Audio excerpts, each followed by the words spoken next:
Hello guys, welcome back to yet another video. So there's a small update being pushed for OnePlus 8 series and OnePlus 9R, which doesn't bring anything new. As you all know, OnePlus 8 series won't be getting more features, and I personally don't think it will be getting Android 14, aka Oxygen OS 14. But in this video, we'll talk about what all fixes OnePlus have done with this new build for OnePlus 8 series and OnePlus 9R. So without wasting any more time, let's get started. So here I have my OnePlus 8. First of all, let me show you the software information. If I go to About section, here you can see Oxygen OS version is 13 and it comes with 5th April 2023 security patch now. For OnePlus 8, the build number is F.64. And if you guys haven't received the OTA update, you can use the Oxygen OS updater application, or I'll try to provide the links in the description below. You guys can download and perform a local install. Because nowadays we have been seeing a lot of complaints regarding OTA rollout from OnePlus. OnePlus do announce the OTA update, but a lot of users don't receive the update for months. So it's always better to perform a local install. First of all, let me show you one major difference which I noticed, and that's in the benchmark results. Not in the benchmark results exactly, in CPU throttling. So here are the benchmark results.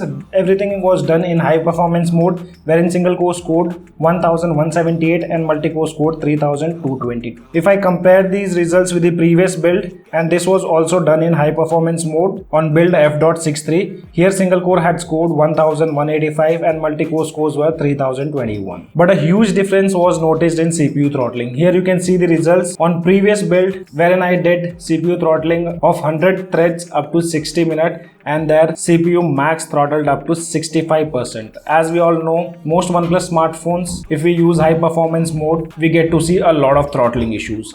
But on this build, you can see here are the results with high performance mode turned on. Maximum CPU throttled up to 87%, and you can see the graph, there are no dips at all. So I personally feel improvements are done when it comes to performance and CPU throttling. And guys, before moving ahead, if you guys like our content and if you think it's useful for you guys, then make sure to smash that like button and also subscribe to our channel. That will motivate us in making better content with quality. Now first, let's talk about the fixes what OnePlus have done if I compare it with the previous build. And one of them is a lot of users were not able to change the individual app icon, but now you can make changes here. So for example, we selected gallery, and if I change the icon to something this, and if I save it, you can see the icon gets changed. So this thing have been fixed now. You can also change the app name with no issues. I mean to say individual app name. And if you guys are thinking about these wallpapers are from ROG 7. We have a huge list of wallpapers from Asus ROG 7. Link of that can be found in the description below. You guys can download them and use it on any of your smartphone. If you guys have seen my previous video, in that there was an issue related to auto brightness. I'll play that video on the screen, which have been finally taken care by OnePlus. And on this build, I did not see any kind of issues related to auto brightness. It works perfectly fine. Seems OnePlus have calibrated it well with this newer build. And another issue was related to image sharing from gallery application if you have enabled clone app. For example, here we have this photo, and if I share this photo through WhatsApp, on previous build, users did report that while sharing the photos on WhatsApp, the clone WhatsApp application doesn't used to appear. But now you can see it do appears, and you can share it with both the applications, aka cloned app. So these were some of the fixes. We'll talk about one or two bugs which I have seen till now. First of all, let me show you the changelogs. So you can see these were the changes what OnePlus have mentioned, and that's the integration of April security patch. Other than that, nothing has been mentioned, but the update size was 133 MB. And now talking about two bugs which I noticed on my OnePlus 8 after this update, and one of them is related to fingerprint. So as you can see, I'm not able to unlock my device using fingerprint because this fingerprint was set on previous build. Now to make it working, I have to again register my fingerprint. I'm not sure whether it's a bug or it's something related to only my particular unit.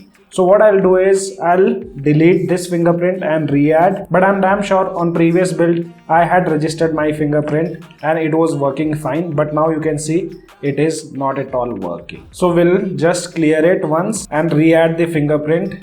Let's see whether if any issues are there with the fingerprint sensor or something else. Right now you can see fingerprint sensor seems to be working fine. and hopefully it should also unlock the device. So if you guys face any kind of issues related to the fingerprint on this build, do let me know in the comment section below. As you can see, now it's working fine after re-registering the fingerprint. And at last, I'm not sure whether this thing was removed on the previous build, so I don't feel haptics while sliding the volume slider. As I told you, I'm not sure whether this was the same case on previous build or not. But you guys can let me know whether haptics were to be felt while sliding the volume slider on previous build or not. OnePlus have improved the CPU throttling, so hopefully we should have good gaming performance. I won't be testing out BGMI because that's completely a mess, no update, no fixes. I nowadays play PUBG Mobile which supports 90 FPS. We do have the support of smooth and 90 FPS. Let's play a TDM and we'll see how does it perform with 90 FPS and whether we get to see any frame drops or not. I'll also show you guys the temperature. So current temperature of the device. First of all, see the ambient temperature. Ambient temperature is around 28 degrees Celsius.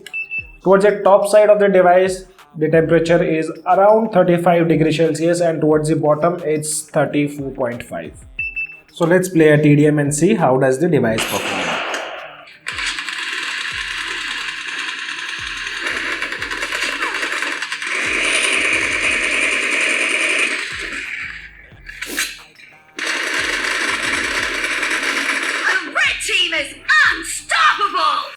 चलो भाई देखो अब मैं क्या करता हूँ। No mercy! Reloading! Dead! Cover me! Clear! The red team in the lead. Killing spree for the blue team! Enemy down!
So if you see the gaming performance, I did notice a little bit of frame drops, but it did not go below 80. And device also did not warm up much. Let's check the temperature. So if I see the top side temperature, it's gone up to 39 degrees Celsius, and towards the bottom side it's 37. So with one TDM we have only noticed around 4 to 5 degrees Celsius of rise in the temperature, but that's okay. Now summers are going on, and this much rise in the temperature we will get to see. So overall, a quite good build for OnePlus 8 series and OnePlus 9R. It's a good to go update. As I told you, only 2 bugs which I have noticed, and one of them is related to fingerprint. So you guys let me know in the comment section below whether that thing happened with you guys or not. So guys, as of now only this much in this video. I hope you guys gonna like the video. If you like the video, then do give us a thumbs up, and also if you're new to our channel, then do not forget to subscribe the channel. Thanks for watching. Have a great day.